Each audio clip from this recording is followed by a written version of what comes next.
लगरिया धई के राजा असो घरे आ जइह। रे लगरिया धई के राजा असो घरे आ जइह।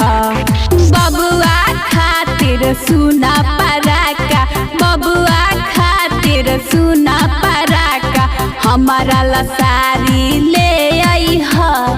रे लगरिया धई के राजा असो घरे आ जइह। रे लगरिया धई के राजा असो घरे आ जइह। मिक्स बाय सहनी नितेश, सहनी नितेश। असो घरे आ जइह। बोली बोली छठी मैया की माथे पदौरा धके है राजा चले छठी घाटे।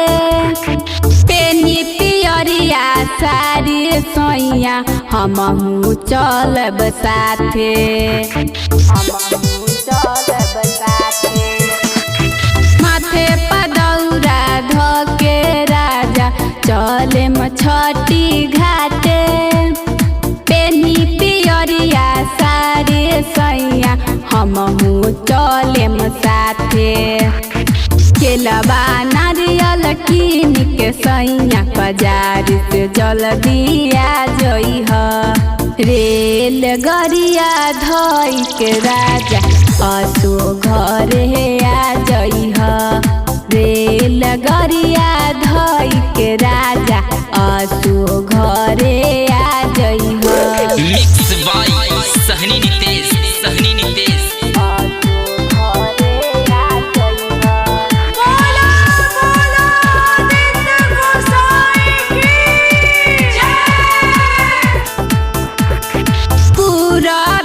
पोखर के किनार सैया घाट सजाई।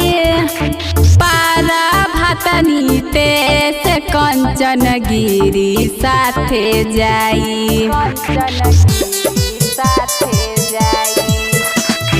पूरा भी पोखर के किनार सैया घाट सजाई। पारा भातनी तेस कंचन गिरी साथे जाई। किनके चुनरिया माइल दियरिया घाटे पर पहुँच जइह। रेल गरिया धई के सैया असो घरे आ जइह।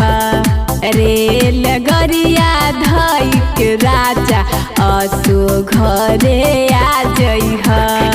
Osami Digital Recording Studio, Shivhar।